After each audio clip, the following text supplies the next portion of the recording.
Breaking news చూస్తున్నాం. తెలంగాణలో MLA quota MLC ఎన్నికలకు కాంగ్రెస్ అభ్యర్థులను ఖరారు చేసింది. అద్దంకి దయాకర్, శంకర్ నాయక్, విజయశాంతి పేర్లను కాంగ్రెస్ అధ్యక్షుడు ఖర్గే ఫైనల్ చేశారు. ఈ మేరకు ప్రెస్ నోట్ రిలీజ్ చేశారు. ఒక స్థానాన్ని సిపిఐకి కేటాయించారు. తెలంగాణ కాంగ్రెస్ లో ఎమ్మెల్సీ సీట్ల సర్దుబాటు కొలిక్కి వచ్చింది. సిపిఐకి ఒక సీటు ఇవ్వాలని కాంగ్రెస్ నిర్ణయించింది. ఈ లెక్కన 3 స్థానాల్లో కాంగ్రెస్ పోటీ చేయబోతుంది. ఈ 3 స్థానాల్లో అభ్యర్థుల ఎంపికపై ఖర్గేతో ఇప్పటికే కేసీ వేణుగోపాల్ చర్చించారు. టీపీసీసీ అందజేసిన మెరిట్ రిపోర్ట్ పై ముఖ్య నేతలతో ఫోన్లో మాట్లాడారు ఖర్గే. కేసీ ఆపై ఫైనల్ గా కాంగ్రెస్ ఎమ్మెల్సీ అభ్యర్థుల జాబితా విడుదల చేసింది కాంగ్రెస్. అద్దంకి దయాకర్, శంకర్ నాయక్, విజయశాంతిల పేర్లను ఖరారు చేసింది ఏఐసీసీ. ఒక స్థానాన్ని సిపిఐకి కేటాయించింది. ఎమ్మెల్సీ సీటు కోసం కాంగ్రెస్ లో చాలా మంది నేతలు ప్రయత్నాలు చేశారు.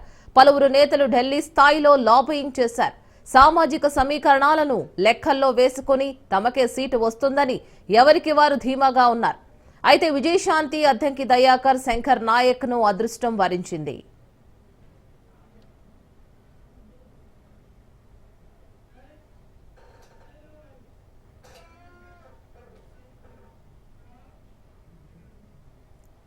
దీనిపైన మరిన్ని అప్డేట్స్ మా ప్రతినిధి సైదులు లైవ్ లో అందిస్తారు. సైదులు, తెలంగాణ కాంగ్రెస్ ఎమ్మెల్సీ అభ్యర్థుల ఖరారుపై మరిన్ని అప్డేట్స్.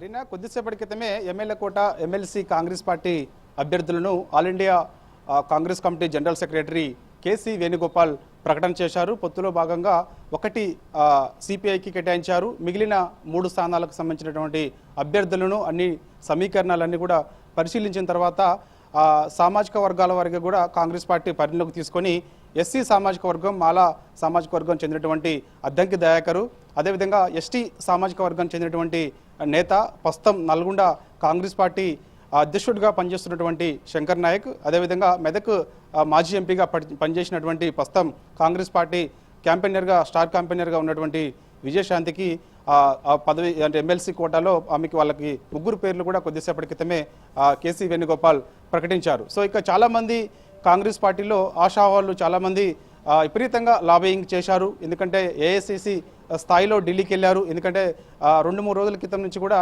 ఇటు జగ్గారెడ్డి కూడా ఢిల్లీలోనే ఉంటున్నారు. కుసుమ కుమార్ ఖచ్చితంగా ఎమ్మెల్యే కోట ఎమ్మెల్సీ అభ్యర్థి ప్రకటన చేయాలి, పేరు ప్రకటించాలి, ఆయనకి ఖచ్చితంగా ఇవ్వాల్సిందని చెప్పేసి కూడా గట్టిగా పట్టుబట్టారు, డిమాండ్ చేశారు. 2-3 రోజుల నుంచి కూడా ఆయన ఢిల్లీలోనే ఉంటున్నారు. కానీ అనూహ్యంగా అన్ని సమీకరణాలు పరిశీలించిన తర్వాత కాంగ్రెస్ పార్టీకి సంబంధించి ఎమ్మెల్యేల సంఖ్యాబలాన్ని బట్టి చూస్తే 4 స్థానాలు కాంగ్రెస్ పార్టీకి దక్కే అవకాశం ఉన్న నేపథ్యంలో ఒక స్థానం సిపిఐకి ఇచ్చి మిగిలిన 3 స్థానాలకు సంబంధించినటువంటి అభ్యర్థులను కొద్దిసేపటి క్రితమే కాంగ్రెస్ పార్టీ ప్రకటించింది. కాబట్టి సో ఇక వారు అందరూ కూడా రేపు నామినేషన్ వేస్తారు. రేపు నామినేషన్ కార్యక్రమాల్లో రేవంత్ రెడ్డితో పాటుగా మంత్రులందరూ కూడా పాల్గొనే అవకాశం అయితే కనిపిస్తుంది. ఎందుకంటే ఊహించలేదు ఎవరు కూడా. ఎందుకంటే విజయశాంతి వరంగల్ జిల్లాకు చెందిన నేత. ఆమె అక్కడ పుట్టిన తర్వాత మద్రాసు వెళ్ళి అక్కడ సినిమా ఇండస్ట్రీలకు సంబంధించి ఆమె అక్కడ సెటిల్ కావడం జరిగింది. తిరిగి మళ్ళీ ఆమె తెలంగాణ రాష్ట్రానికి వచ్చింది. మెదక్ ఎంపీగా కూడా పోటీ చేసి గెలిచింది ఆమె. సో తర్వాత బీజేపీలోకి వెళ్ళడం, బీజేపీ నుంచి మళ్ళీ కాంగ్రెస్ పార్టీలోకి మొన్న జరిగినటువంటి శాసనసభ ఎన్నికల కంటే ముందు మల్లికార్జున ఖర్గే సమక్షంలో విజయశాంతి కాంగ్రెస్ పార్టీలో చేరడం, ఆమె క్యాంపెయినర్గా ఉండడం, ఎవరు కూడా విజయశాంతికి ఎమ్మెల్యే కోట ఎమ్మెల్సీకి సంబంధించినటువంటి స్థానం దక్కుతుందని ఎవరు కూడా ఊహించలేదు. ఎందుకంటే చాలా పేర్లు తెరపైకి వచ్చాయి. నరేందర్ రెడ్డి పేరు, రేవంత్ రెడ్డికి అత్యంత సన్నిహితుడు సలహాదారుడుగా ఉన్నటువంటి పేరు కుసుమ కుమార్ పేరు తెరపైకి వచ్చింది.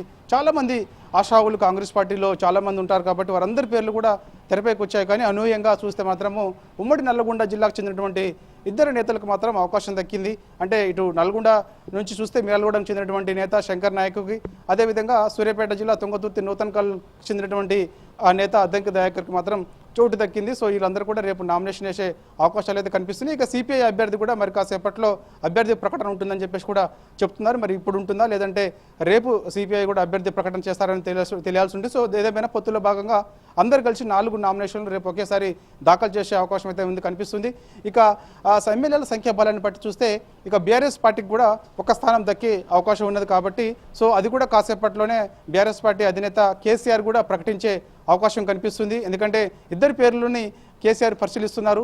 వారు కూడా అన్ని సామాజిక వర్గాల సమీకరణాలన్నీ కూడా పరిశీలించిన తర్వాతే కాసేపట్లో కూడా కేసీఆర్ కూడా అభ్యర్థి ప్రకటన చేయొచ్చు అనేది కూడా మనకి పార్టీ వర్గాల ద్వారా సమాచారం అందుతుంది. బీసీ సామాజిక వర్గం నుంచి దాసోజు శ్రావణ్ పేరు ఎక్కువగా వినిపిస్తుంది. ఎస్సీ సామాజిక వర్గం నుంచి, మాదిగ సామాజిక వర్గం నుంచి ఆర్ఎస్ ప్రవీణ్ కుమార్ పేరు ఎక్కువగా వినిపిస్తుంది బీఆర్ఎస్ పార్టీ నుంచి.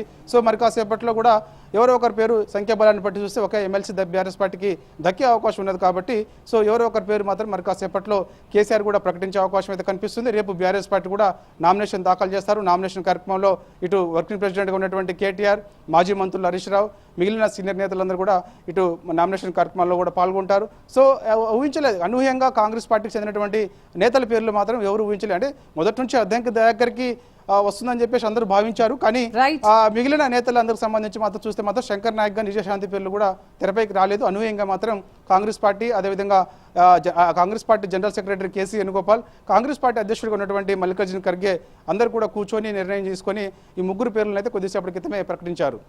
Right Saidulu, thank you.